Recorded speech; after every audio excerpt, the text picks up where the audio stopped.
பணி முடித்து வீட்டுக்கு சென்ற தலைமை பெண் காவலர் கத்தியால் குத்திக் கொலை.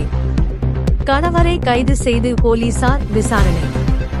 வேலூர் மாவட்டம் குடியாத்தம் அடுத்த ஏர்த்தாங்கல் பகுதியைச் சேர்ந்த தாமரைச்செல்வி 40, இவரது கணவர் ஆட்டோ ஓட்டுநர் அரவிந்த் வயது 45.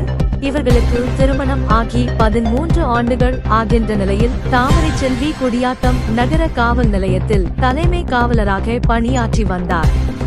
இதனிடையே அவருக்கும் அவரது கணவர் அரவினுக்கும் கடந்த சில நாட்களாக குடும்ப பிரச்சனை இருந்து வந்ததாக கூறப்படுகிறது. இதனிடையே தாமரைச்செல்வி இன்று இரவு பணி முடித்து வீட்டுக்கு சென்றபோது நெல்லூர்பேட்டை ஏரிக்கரை பகுதியில் அவரது கணவர் அரவிந்த் மனைவி தாமரைச்செல்வியிடம் வாக்குவாதத்தில் ஈடுபட்டுள்ளார்.